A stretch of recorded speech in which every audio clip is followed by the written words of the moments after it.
Hey everybody, this is Kenny. Welcome to Black Iron Tri and Fearless Fridays. Today I'm going to take you on a journey into my origins, into some of my cycling history.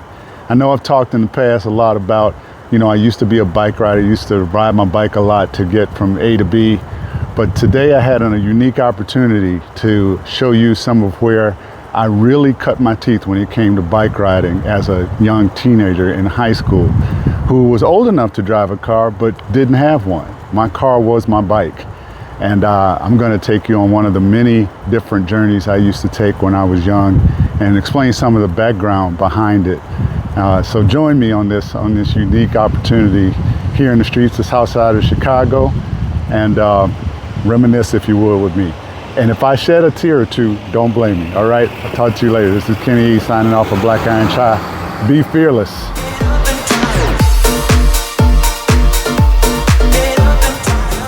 Hey everybody, Kenny E here again, Fearless Fridays. I am at the starting point of a lot of my childhood rides or high school rides. That house over my shoulder is where I lived when I was a senior in high school. And my bike was my car, and if I needed to go somewhere, this was usually where I was taking off from. The house looks a lot different now, as does a lot of the neighborhood, but that extension that's on the top there, that was not there when I lived there. It was just a ranch style house. Whoever bought it way after we moved out, had addition done to it. Some of this journey that I'm going to take you on today has a lot to do with growing up a child of divorced parents. I'm sure nobody else can relate to what it's like to grow up as a child of divorced parents. You see a lot of dynamic stuff, a lot of changes, and it has a lot to do with the journey I'm going to take you on today. Part of it was my dad, my biological father, got married several times after he divorced my mom, and I was living with him for all of those wives. I think it was 4 of them in total. So in between his wives, he needed to deposit me somewhere, and it was usually at my aunt and cousin's house, and they owned a condo in a very popular and well-known neighborhood here in Chicago called Hyde Park. Where I am today is a neighborhood called Beverly. It's similar, it's supposed to be like Beverly Hills, California, but not at all. It is a relatively well-established neighborhood, and we're on a street called Prospect, which was the dividing line between Beverly on the west side and the Chicago proper east. So we technically lived in Beverly because we lived on that side of the street. But what it meant was, when my aunt, who took care of me in between my dad's marriages, when she needed something or my cousin needed something and I was living here, I had to go do it, and I couldn't drive there, and my bike was my transportation. When my mom would come into town and be staying at a hotel downtown and wanted me to visit her, my bike was my transportation. When my friends wanted to hang out and go riding along the lakefront, which is miles from here, my bike was my transportation. And then we'd ride into Hyde Park and go north from there to Evanston and back. And never did we consider things like how much power are we using or how we fueled properly and all of this stuff. None of that really came into play. It was really just about getting on your bike and getting to point B from point A, and probably explains why I have large calves today. I get comments at every race about the size of my calves. One good friend says that they are calves who are pretending to be thighs. But I have to think that it had to do a lot with my bike being my main form of transportation, and the dynamics involved with that and the freedom that came with that, being able to escape some of the pain, some of the trauma and drama in dealing with household stuff. So I'm going to take you on a sentimental ride. If I choke up a little bit, I hope you can forgive me. This is very, very dear to my heart. My cousin and aunt, who now, my aunt just recently passed away this year, rest her soul, and the way they took care of me, her and my cousin, Julie, who lives on the West Coast now, through those years, I'll never be able to repay. So, with that in mind, we're going to hit it. I'm going to do this nostalgic ride, and I'm glad to have you guys with me. This is Kenny, sign off for Black Iron Tri. Remember, you don't have to be fastest, be fearless.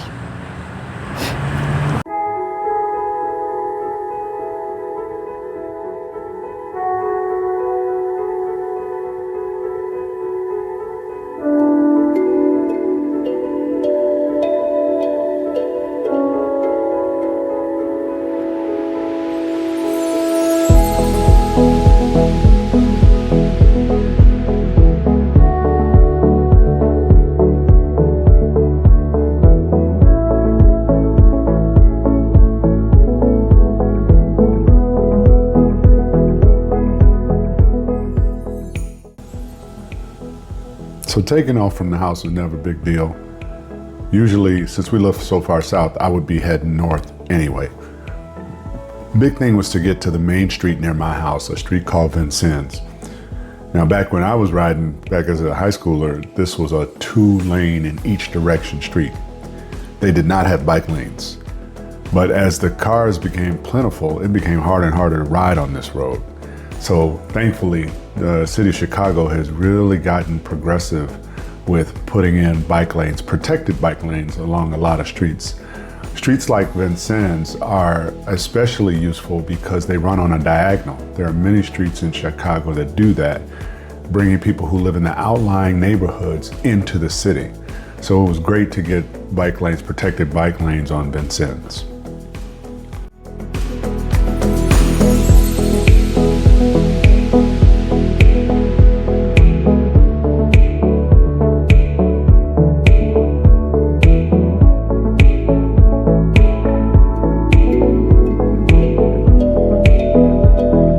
So as I mentioned earlier, my friends and I didn't really think about how much power we're going to be using, or doing anything like the clipping into your pedals.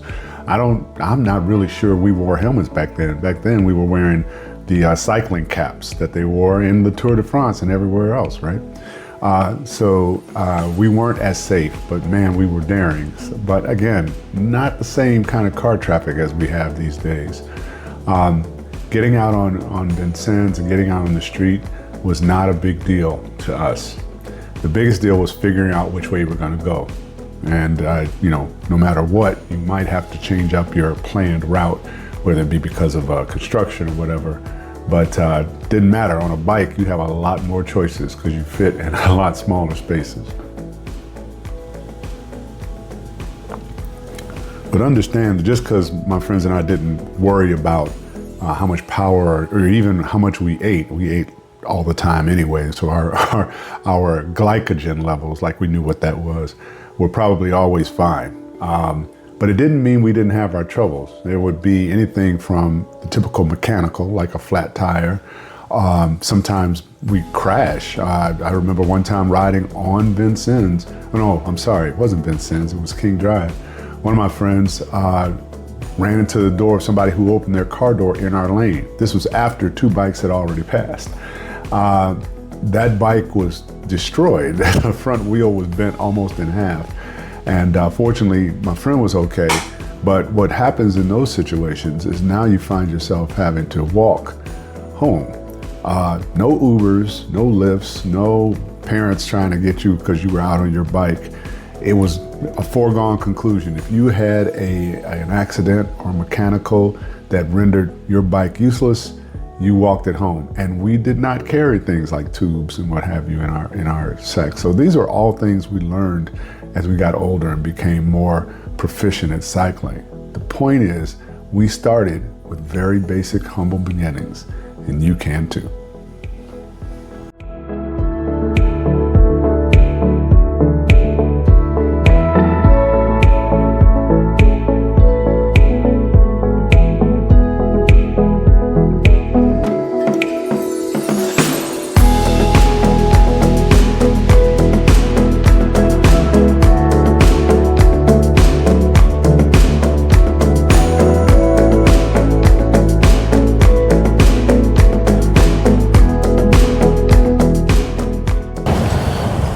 So once again, the building over my shoulder here, that's where I would stay with my aunt and cousin up on the 3rd floor. This is a huge building. It's just like the one next to it there in terms of size, except years and years ago, someone took that building and cut each floor in half, turned it into 6 apartments with rear and front entrances, whereas each of these remained 1 residence per floor, coming to about somewhere in the area 4,000 square feet on each floor. 5 bedrooms, formal dining room, formal living room. Though the curve you see out front is the sun porch. These houses were built in the early 1900s and stayed in families for years. My aunt and cousin lived here. I think they lived here 40 years, and think my aunts paid somewhere, I don't know, I don't want to get too much into information. Suffice it to say, they made a little profit, and good for them. But this is where I stayed with them here in the Hyde Park neighborhood. But there's some other cool stuff about this neighborhood. I don't know if you caught one of them on camera, but I'm gonna go and show you real quick some of the other things. But just to get some perspective, that's the trip I would take from Beverly to Hyde Park to visit my aunt to take care of her cats and dogs when I was just a teenager, and I've got a guest here. It's all good. It's just recorded for my YouTube channel. Okay. How you doing? I was just going to... Sure. Major Taylor and Misfit cyclists don't ride on wood. Ah, you know about that. Oh. I live here, but I hate... Yeah, I'm sorry, I'm recording you. Is that okay? I'm just doing a little, I have a YouTube channel called Black Iron Tri for triathletes. Oh, okay. And I did the Chicago River Swim today. Oh, really? Yeah, see my numbers? And that's my Chicago, had my medal. And I had been planning to do this ride. When I was a teenager, my aunt and cousin owned that third unit up on the top floor. Oh, okay. And I would stay with them between my dad's wives, because he had so many. And they just took really good care of me. And I'm recording kind of a history to give people some idea where my cycling came from. And so, with what you know about Major Taylor and Mr. I live in Atlanta now, so I know about the battle. But met Austin Pope? Oh, of course, he's amazing. He's amazing. Austin got me into. Okay, so Austin cycling. and I, if you look up at us from the back, we look a lot alike. That's right. Yeah, the big calves, right? I just was telling my audience about the calves, but yeah, Austin and I have ridden together many, many times. He's my boy, yeah, for sure. Great. Well, fantastic. Well, nice to meet you, sir. Take care. You never know who you're going to meet out here in Hyde Park. It's a wonderful neighborhood. I miss it a lot. But yeah, so that's just a little history there. And now let me show you a couple of other interesting things on this street about this neighborhood. So literally 3 doors down from my aunt's building, her building is over there, the third one in. 1, 2, 3, also four buildings in. There's a home here. This home belonged to Muhammad Ali. While I used to live here, he was well, at least his wife, his ex-wife and kids were here for a while. Yeah, we actually had a play fight right there in front of his home where he called me ugly. So I got called ugly by Muhammad Ali. How about that? Aren't I famous? Anyway, that's just one of the interesting things about this block. Let me take you a little bit further down the block, just less than a block away. Hold on. So here, less than a block away from my aunt's house, is the old home of the Honorable Louis Farrakhan. So he lived on this street as well. Here's his home and the other homes that were part of his group. Other leaders in his ministry own those homes there. They're all designed the same, as you can see. So I'm technically in a neighborhood. I'm not in Hyde Park anymore. When I crossed over what's called Hyde Park Boulevard or 51st Street, I entered into Kenwood. A lot of people just call it Hyde Park because everyone knows what Hyde Park is, but technically this is Kenwood, not Hyde Park proper. I have one more place to show you. Like I said, you might have caught it on the camera, on the GoPro camera on the way in, but let's go take a look at one more tourist attraction that happened during my time here in Chicago. I don't want to get in too much trouble here, so I'll make this quick. But this is behind my aunt's house on the next street over. This residence was where the Obamas lived on this block, which is why it is all blocked off. Can't go there ever again. Some people were flattered by about living near the Obamas. Some people thought it quite inconvenient because their street got blocked off, never to be opened again.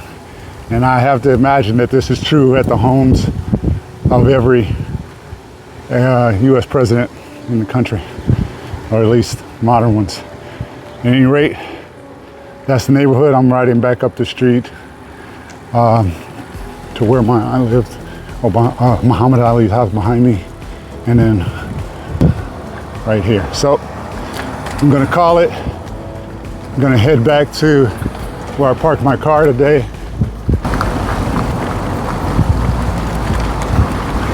And try to survive this ridiculous road. Been carving this road up once every 2 years for the last 40 years. I don't know what the hell, why they've been repaving this thing. My cousin might see this. Yeah, Julie, they're repaving it again. All right, Kenny signing off for a minute here. Let's get on back to the to the car before heading back.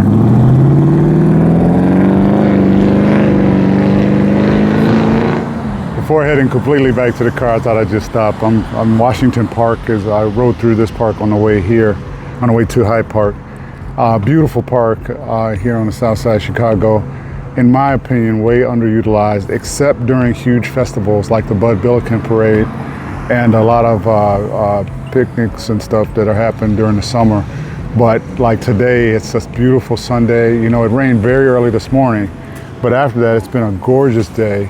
And the park is empty. It's all half empty. But families come here and hang out, barbecue. And then I used to run around the gravel track here when I was first getting into triathlon, and I lived in the area. I lived in Hyde Park, actually, Hyde Park proper on Drexel, and I would run around this park, long loop. Like I forget how long it is. I don't want to confuse it with Calumet Park, which is 1.8 miles. But I could get a great run workout. It was tough in the wintertime. I was running in the snow, and the wind would be blowing, but of course only one direction. So for half the run, I'd be, I can't wait for this to stop. And the other half was great because I was running with the wind. Anyway, it's been a fantastic trip to Chicago with the Chicago River Swim. I was supposed to do this ride yesterday, but had some issues with the rental cars and what have you.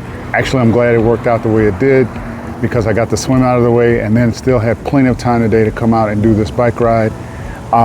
No pressure, no time pressure at all, and no stress other than getting up and getting on a plane tomorrow to head back to Atlanta. So, know the lights behind me here and turn around. I just wanted to get some of the beauty of this park before I go. That's it, folks. Thanks for joining me on this journey, this Fearless Friday journey, where, again, just trying to relate to you that we didn't all start with a silver cleat or a silver bike in our mouths.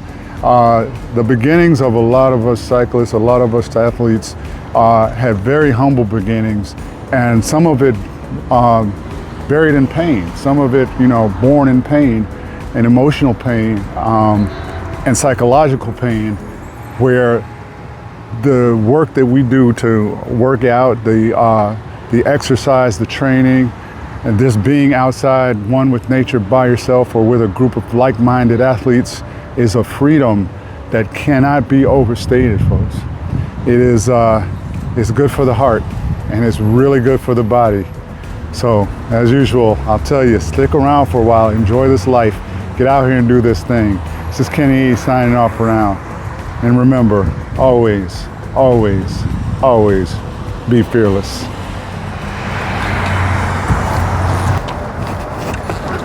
You think we were done?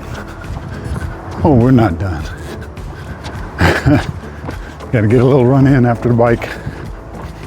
So since we had to push the bike and run to today with the swim, I guess we're getting a little mini triathlon in today. That's what we do.